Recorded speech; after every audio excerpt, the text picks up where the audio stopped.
What's up, this is Gus with Pure Whips. I'm actually going to do something different, like how to make a bullwhip.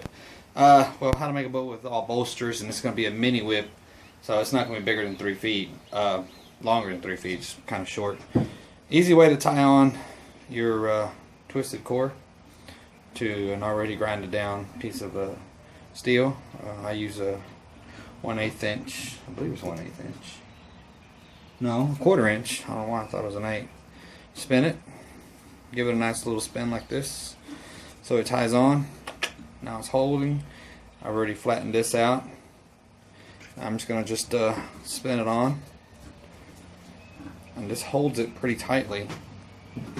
Just hang on, just keep on spinning it. Not too much because you're going to bulk it up and it's not going to look very pretty. Give it a half hitch, tie it down, and it's done right there.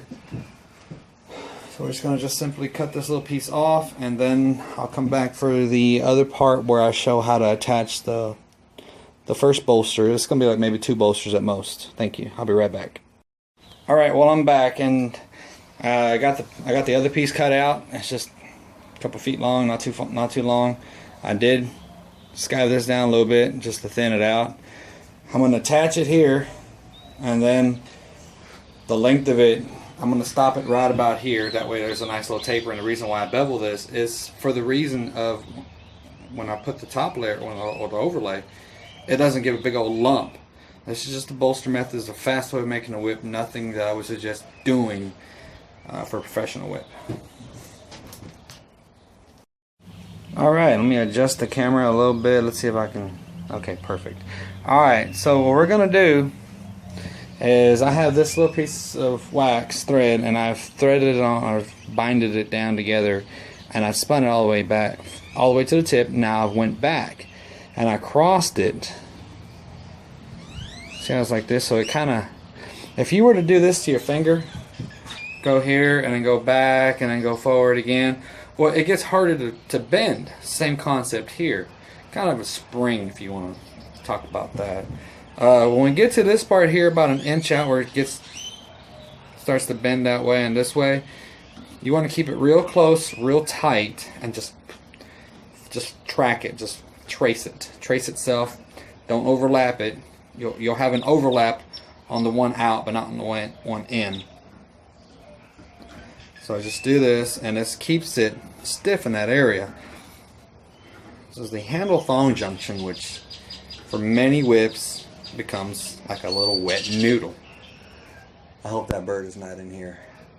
I just heard a tweet, and earlier today I had a bunch of wasps, red, yellow looking things flying around my forehead. Scared the bejesus out of me. Alright, you got to this part here. Now you want to just spin it out the length of the whip, or the handle of the whip. This isn't going to be longer than about 4 inches because the whip's going to be a mini whip. So I'm not going to do nothing too fancy on it. Just half hitch, tie it down, and here to here is the solid metal. That is the spring. It's already hard. Tip of the whip. That's it. Now I'm going to put another bolster to about right here, where my finger's at, so it tapers out, and I'll show you that in a second. Now, using a safety beveler, again, this thing, I beveled it down a little bit, or skived it, and it's really paper thin down here, and it's tapered up here, and I'll just do it in a little one-step motion. You want to attach the bolster to the top. Actually, what I do, a little secret, I come down here and I just kind of cut it down a little bit. That way you want it even. As you can see, it's like this.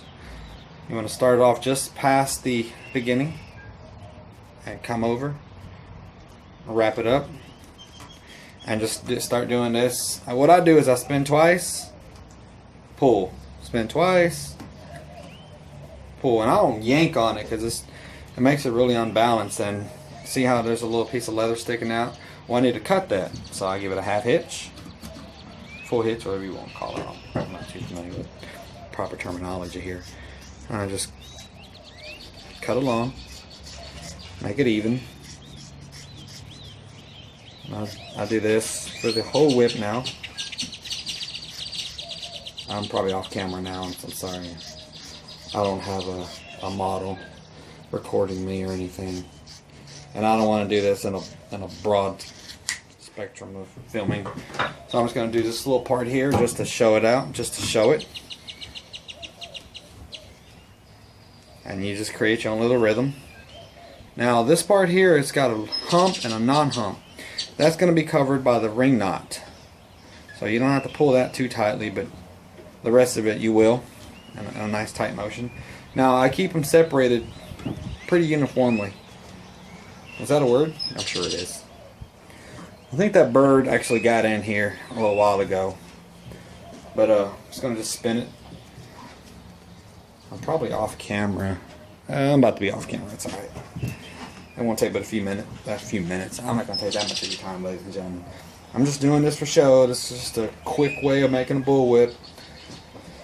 I think I might add another layer just to bulk it up, but then again I might not. It's just this is just a fast whip I'm going to make.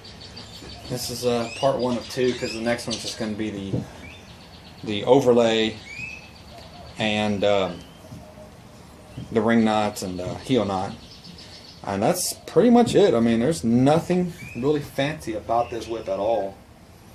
Just another way of making a bullwhip. The proper way is, that's my own secret. No, I'm fine. You can find that anywhere online. Bernie, which I'm sorry if I mispronounced your name. Ian Brands, Bernie, he's got a few videos. Rhett Kelly has a few videos. I don't know if Joe Strain has any videos out. I'm sure you can purchase them through his site. I think Adam Winrich had a video or two at one point in time. I know he's got a synthetic whip out there right now that he was showing how to make on YouTube, and I was like, you know what, I'm going to try this too. Alright, then again, you get to this part and you just trace it or track it, coming in front of it the whole time, give it a nice little small pull each and every single loop that you do.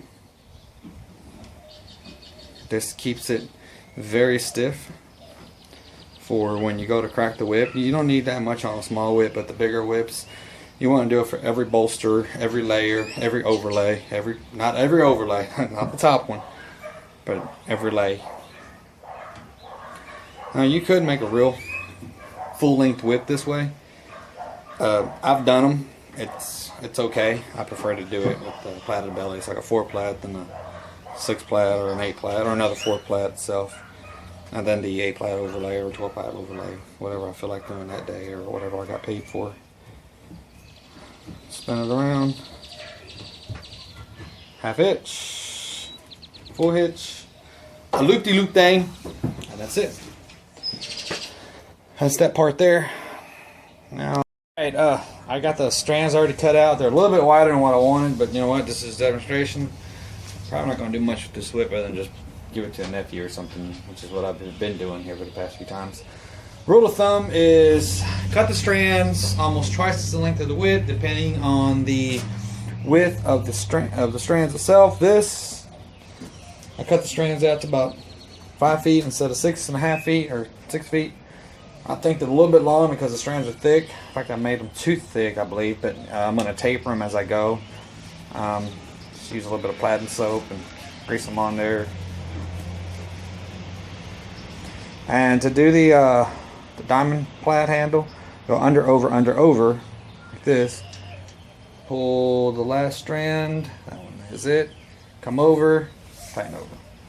Holding this one down, under, over, under. Well, you can't see on this side, obviously. Sorry about that, y'all. I can see it for myself, but you can't see it. Yeah, I'll be professional here. Okay, now holding this one, you go under, over, pull that one between there, under, over. Grab the last strand, bring it through, and pull it. Now, plait loose, pull tight. For the beginning, I'm just gonna kind of mess with it a little bit, nothing too fancy. I keep saying that. Pull tight. Thank you, motorcycle, for almost scaring me to yank my strands here. People in their motorcycles, goodness. No, I'm playing. I like motorcycles. I always wanted one.